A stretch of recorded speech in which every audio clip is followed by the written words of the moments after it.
Hello সবাইকে। সবাই কেমন আছেন? আমরা বাংলাদেশের ১ টাকার এবং ২ টাকার কয়েনে এই প্রতীকগুলো দেখি, যেটাকে আমরা শাপলা বলি। এই প্রতীকটাকে বলা হয় বাংলাদেশের রাষ্ট্রীয় প্রতীক। আজকে আমরা আলোচনা করব বাংলাদেশের রাষ্ট্রীয় প্রতীক নিয়ে এবং রাষ্ট্র প্রতীকের তাৎপর্য নিয়ে। প্রথমেই প্রতীকগুলোর সঙ্গে পরিচিত হওয়া যাক।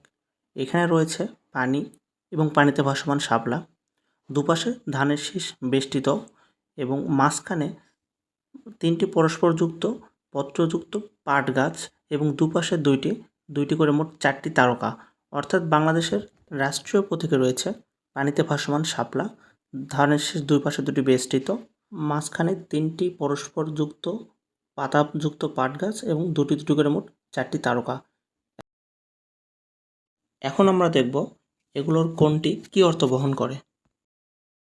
পানি, ধান ও পাট প্রতীকে বৈশিষ্ট্যমণ্ডিত হয়েছে বাংলাদেশের নিসর্গ ও অর্থনীতি। কারণ হচ্ছে বাংলাদেশ নদীমাতৃক দেশ এবং বাংলাদেশ সোনালী আঁশের দেশ। পাট রপ্তানি করে বাংলাদেশ তার অর্থনীতির সিংহভাগ রপ্তানি আয় করে। এজন্য হচ্ছে বাংলাদেশের এই পানি এবং ধান পাট মিলে বাংলাদেশের নিসর্গ অর্থনীতি তুলে ধরা হয়েছে। আর এই ৩টি উপাদানের উপর স্থাপিত জলস্ফুটিত শাপলা, এটা হচ্ছে অঙ্গীকার, সৌন্দর্য ও সুরুচির প্রতীক। শাপলা অনেক সুন্দর একটা ফুল, তাই এটা সুরুচির প্রতীক। এবং এই যে পত্রগুলো পরস্পর এভাবে লেগে আছে, ফুলগুলো, এটাই হচ্ছে অঙ্গীকার, অর্থাৎ শাপলা হচ্ছে অঙ্গীকার, সৌন্দর্য ও সুরুচির প্রতীক। তারকাগুলোতে ব্যক্ত হয়েছে জাতির লক্ষ্য ও উচ্চাকাঙ্ক্ষা।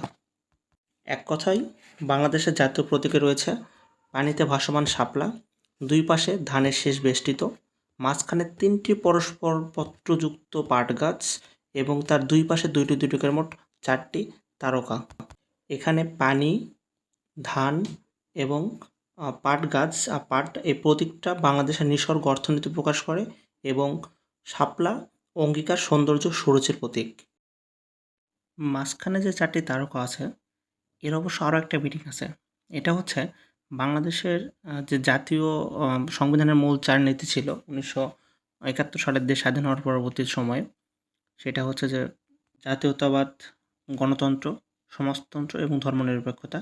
এই ৪টি তারকা মূলত এই ৪টিকেই বোঝায়। অর্থাৎ সংবিধানের ৪টি মূলনীতিকে আমাদের এই জাতীয় প্রতীক, যেটা জাতীয় প্রতীক ধারণ করে।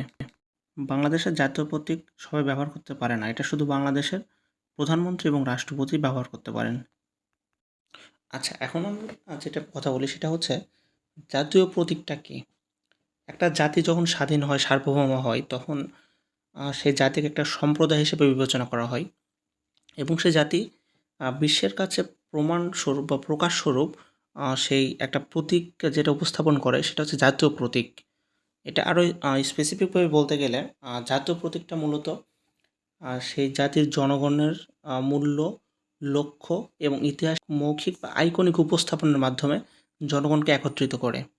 অর্থাৎ জাতীয় প্রতীকের মাধ্যমে মূলত বাংলাদেশকে রিপ্রেজেন্ট করা হয়েছে যে বাংলাদেশ সোনালী আঁশের দেশ, নদীমাতৃক দেশ। অর্থাৎ জাতীয় প্রতীকটা মূলত একটা জাতির জনগণ মূল্য এবং লক্ষ্যকে সবার একটা আইকনিক উপস্থাপনের মাধ্যমে জনগণকে একত্রিত করে। বাংলাদেশের জাতীয় প্রতীকের ডিজাইনার কামরুল হাসান, তিনি শিল্পী ইদ্রিস এবং শামসুল আলম সহ বেশ কয়েকজনের সহায়তায় এই বাংলাদেশের জাতীয় প্রতীকটি ডিজাইন করেন। এখন আমরা দেখব বাংলাদেশের মনোগ্রাম, রাষ্ট্রীয় মনোগ্রাম।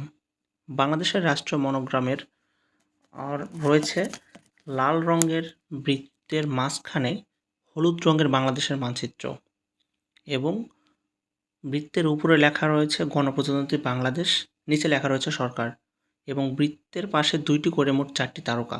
এটা হচ্ছে বাংলাদেশের রাষ্ট্রীয় মনোগ্রাম বা সিলমোহর, যেটাকে বলা হয় সিলমোহর। বাংলাদেশের রাষ্ট্রীয় মনোগ্রামে লাল রঙের একটা বৃত্ত, হলুদ রঙের বাংলাদেশের মানচিত্র, উপরে লেখা রয়েছে গণপ্রজাতন্ত্রী বাংলাদেশ, নিচে লেখা রয়েছে সরকার এবং বৃত্তের পাশে 2টি করে মোট 4টি তারকা। বাংলাদেশের এটা সিলমোহর বিভিন্ন রাষ্ট্রীয় কাজে ব্যবহার করা হয়। এই মনোগ্রামটাকে বলি আমরা হচ্ছে সিলমোহর। যখন আমরা কোনো রাষ্ট্রীয় কোনো বার্তা প্রেরণ করা হয় জনগণের মধ্যে বা রাষ্ট্রের মধ্যে, তখন এটা হচ্ছে বাংলাদেশের এই সিল দিয়ে দেওয়া হয়, এটাই হচ্ছে মনোগ্রাম। বাংলাদেশের মনোগ্রামের যে রাষ্ট্রীয় মনোগ্রাম বা সিলমোহরের ডিজাইনার হচ্ছে এন সাহা।